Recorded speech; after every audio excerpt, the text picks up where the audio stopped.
ஸ்ரீமத் பாகவதம் 142ஆம் பகுதி. எங்கே கொண்டு செல்வது?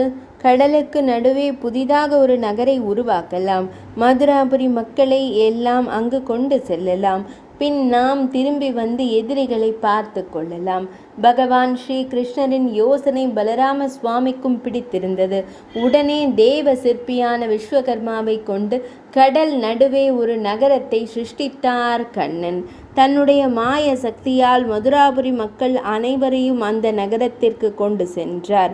நகரத்திற்கு துவாரகை என்று பெயர் சூட்டினார்.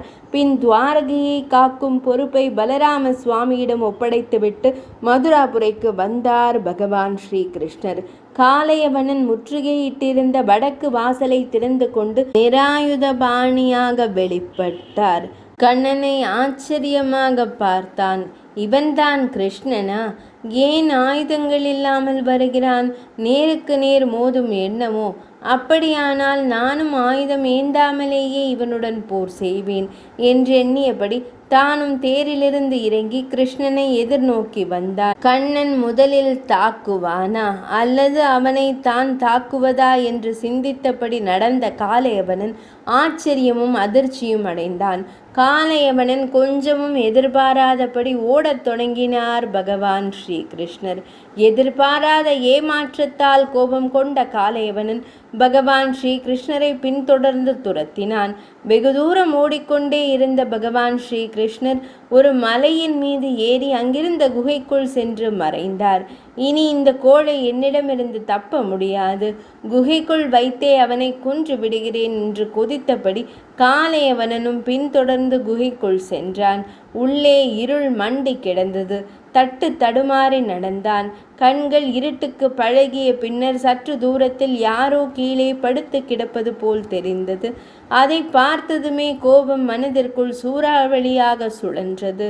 மாபெரும் வீரனான தன்னை இத்தனை தூரம் மூச்சிறைக்க ஓடவிட்டு இங்கு வந்து நிம்மதியாக படுத்து கொண்டானே என்கிற சினத்துடன் ஓங்கி ஓர் உதை விட்டான். படுத்திருந்தவன் உறக்கம் கலைந்து கண் விழித்தான்.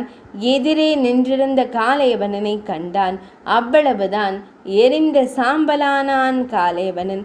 காளையவனனை எரித்து சாம்பலாக்கியவர் முசுகுந்தர். இக்ஷ்வாகு குலத்தில் முசுகுந்த மன்னர்.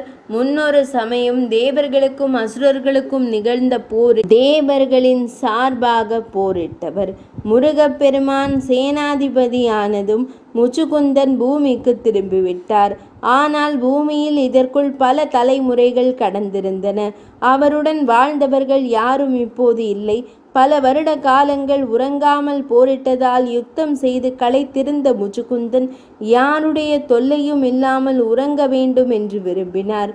அதன்படியே தேவர்கள் இந்த குகையை காண்பித்து இங்கு அவர் 1000 ஆண்டுகள் உறக்கம் கொள்ளலாம் என்றும் அவரை யார் உறக்கத்திலிருந்து எழுப்புகிறார்களோ அவர்கள் முசுகுந்தனின் அக்னி பார்வையில் பொசுங்கி போவார்கள் என்றும் வரமளித்துவிட்டு சென்றார்கள்.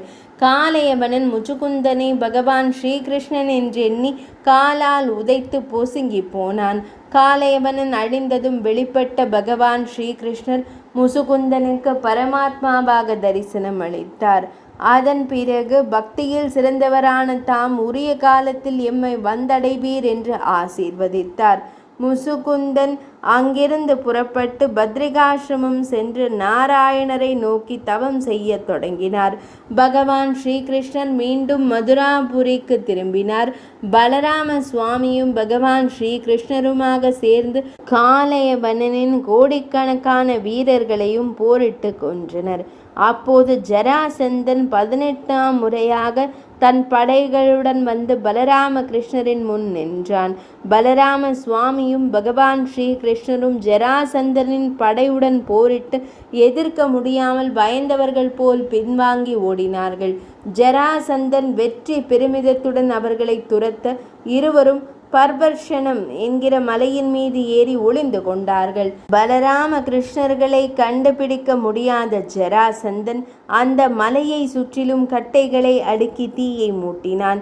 அந்த தீயில் பலராம கிருஷ்ணர்கள் அழிந்திருப்பார்கள் என்கிற எண்ணத்துடன் வெற்றி பெருமிதத்தோடு நாடு திரும்பினான். ஆனால் பலராம சுவாமியும் பகவான் ஸ்ரீ கிருஷ்ணரும் மலையிலிருந்து கீழே குதித்து பத்திரமாக துவாரகை சென்று சேர்ந்து விட்டதை அவன் அப்போது அறியவில்லை. 142ஆம் பகுதி இனிதே நிறைவடைந்தது.